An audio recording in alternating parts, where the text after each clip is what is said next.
قل لو ان عندي ما تستعجلون به لقضي الامر بيني وبينكم والله اعلم بالظالمين۔ فرما دیجئے کہ اگر بے شک میرے پاس وہ چیز ہو جس کو تم جلدی طلب کرتے ہو تو تمہارے اور میرے درمیان فیصلہ ہو چکا ہوتا۔ اللہ تعالیٰ زیادہ جانتا ہے ظالموں کو۔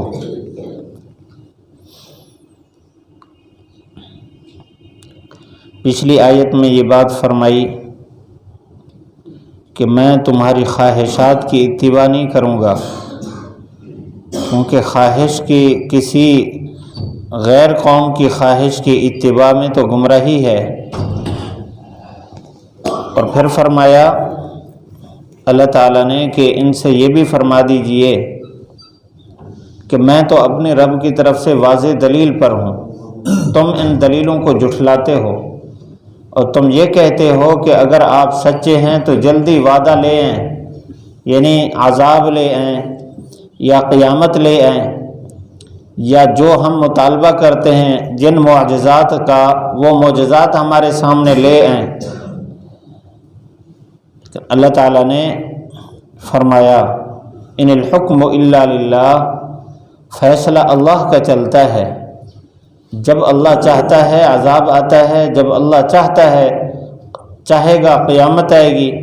اور جس معجزے کو اللہ چاہے وہی معجزہ ظاہر ہوگا۔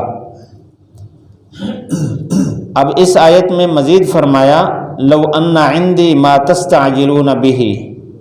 اگر میرے پاس ہوتی وہ چیز جس کو تم جلدی طلب کر رہے ہو تو تمہارے میرے درمیان فیصلہ کر دیا جاتا۔ اب اس میں 3 احتمال تھے جلدی طلب کرنے کے حوالے سے۔ ایک تو معجزہ، اب اس حوالے سے پھر مطلب آیت کا یہ ہوگا کہ اگر میرے اختیار میں ہوتا کہ جس چیز کا تم مطالبہ کر رہے ہو وہی میں ظاہر کر دیتا تو پھر میرے اور تمہارے درمیان فیصلہ ہو چکا ہوتا، یعنی وہ چیز ظاہر ہو چکی ہوتی۔ لیکن یہ اللہ تعالیٰ کی مرضی اور چاہت پر ہے، اللہ تعالیٰ جب چاہتا ہے تو اس وقت ظاہر فرماتا ہے۔ پچھلی آیات میں یہ بات گزری ہے کہ آپ صلی اللہ علیہ وسلم ان کے مطالبے پر یہ امید لگا لیتے تھے کہ شاید کہ اس مطالبے پر وہ پورا ہونے پر وہ ایمان لے آئے، کیونکہ آپ صلی اللہ علیہ وسلم کا دل ان کے بارے میں انتہائی غم میں رہتا کہ کسی طرح یہ ایمان میں داخل ہو جائے۔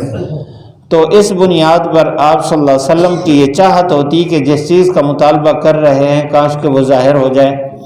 لیکن اللہ تعالیٰ اپنی منشا اور اپنی چاہت پر، کیونکہ اللہ ہی مستقبل کے سارے حالات اور ان کے اندر کے کیفیات سے واقف ہے، تو وہ جو صلاحیت رکھتے ہیں ایمان کی اللہ تعالیٰ ان کو ایمان نصیب فرماتا ہے، جو صلاحیت نہیں رکھتے اللہ تعالیٰ ایمان کی دولت ان کو نہیں عطا فرماتے۔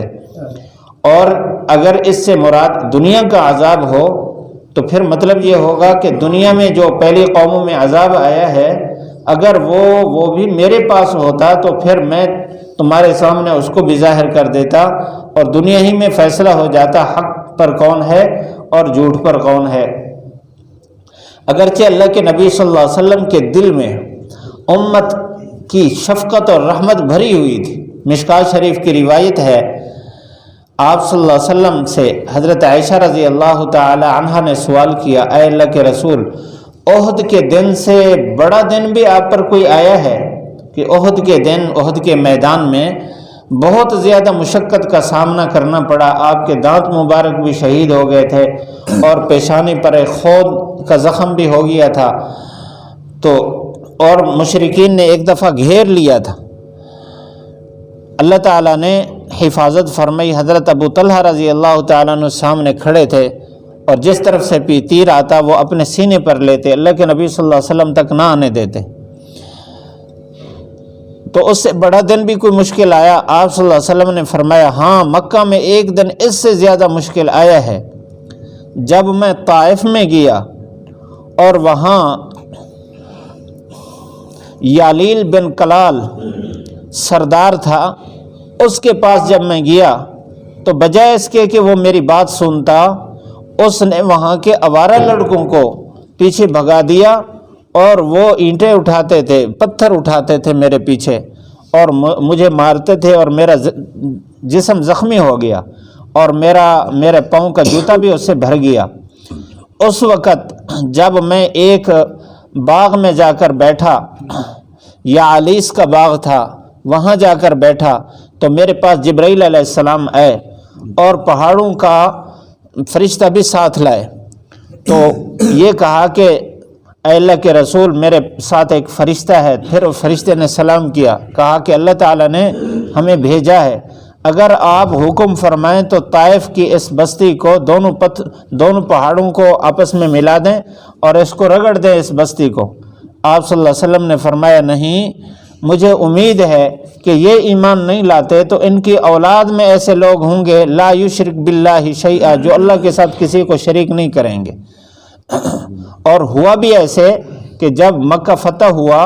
اس کے بعد پھر آپ صلی اللہ علیہ وسلم حنین پھر طائف میں گئے، 1 مہینہ طائف کا محاصرہ کیا، لیکن وہاں کوئی صورتحال نہ بنی۔ آپ واپس آ گئے تھے، آپ جعرانہ کے مقام پر تھے، تو اس وقت جب آپ واپس آ گئے تھے اس وقت وہاں سے قافلہ آیا اور آ کر انہوں نے ایمان قبول کیا، تو اللہ تعالیٰ نے پورے طائف کو ایمان نصیب فرما دیا۔ تو اگر آپ چاہتے عذاب تو اس وقت اللہ تعالیٰ کے اس فیصلے پر اللہ تعالیٰ نے تو اختیار دیا تھا، اس اختیار کو استعمال فرما کر ساری طائف کی بستی کو تہس نہس فرما دیتے، لیکن آپ کے دل میں غم تھا، فکر تھا کہ کسی طرح امت صحیح راستے پر آ جائے، تو آپ صلی اللہ علیہ وسلم نے اس وقت بھی اپنے اختیار کو استعمال نہیں فرمایا۔ اور اگر ماں سے مراد یہاں قیامت کا دن ہو تو اس کا مطلب بالکل واضح ہے، فرمایا کہ اگر میرے پاس قیامت کے لانے کا اختیار ہوتا، آپ ان سے فرما دیجئے، تو قیامت کا فیصلہ ہو چکا ہوتا، لیکن یہ اللہ تعالیٰ کے اختیار میں ہے اور علم بھی اللہ تعالیٰ کے پاس ہے، وَعِندَهُ عِلْمُ السَّاعَةِ، اللہ کے پاس ہے قیامت کا علم۔ تو فرمایا واللہ اعلم بالظالمین، لیکن یہ بات اٹل ہے کہ جو بھی ظالم ہے اللہ تعالیٰ اس کو جانتا ہے۔ دنیا میں اللہ تعالیٰ نے اس کو مہلت دے رکھی ہے، اور وہ جب تک دنیا میں اس کی قسمت ہے وہ کھاتا پیتا رہے گا، مزے کرتا رہے گا، لیکن جس دن دنیا سے رخصت ہوگا اور اس کی قیامت قائم ہوگی، اس دن فیصلہ ہوگا اور اللہ تعالیٰ ظالموں کو پکڑے گا، اگر چاہے گا تو معاف بھی کر دے گا، البتہ بڑا ظلم جو شرک ہے اللہ تعالیٰ اس کو ہرگز معاف نہیں کرے گا۔ تو اس آیت میں ہمیں بہت بڑی ایک تنبیہ کی گئی ہے، فرمایا کہ اللہ تعالیٰ کی طرف سے سارے فیصلے کیے ہوئے ہیں، اللہ تعالیٰ ہر بندے کے ظاہر اور باطن کو جانتا ہے، اس کے جذبات کو، اس کے مخفی معاملات کو بھی جانتا ہے۔ جو ظلم کرنے والا ہے اللہ تعالیٰ کی نظر اس پر ہے جب وہ غلط نظر اٹھا رہا ہوتا ہے، تو ایسی صورت میں اللہ فیصلہ کرنے والا ہے۔ ہمیں اس بات کا ہر وقت احتضار رکھنا چاہیے کہ قیامت آنے والی ہے، اللہ کے سامنے حاضری دینی ہے، ہم ذرا سنبھل کر زندگی گزاریں، کہیں ایسا نہ ہو کہ ہم بھی پکڑے جائیں۔ اللہ تعالی ہم سب کی بخشش فرمائے اور ہمیں اس بات کی فکر نصیب فرمائے۔ قل فرما دیجئے لو ان عندی، اگر میرے پاس ہوتی، ما وہ چیز تستعجلون بہ جس کو تم جلدی طلب کرتے ہو، لقضی الامر، البتہ فیصلہ کر دیا جاتا معاملے کا، بینی و بینکم، میرے اور تمہارے درمیان، واللہ اعلم، اللہ تعالیٰ زیادہ جانتا ہے بالظالمین، ظالموں کو۔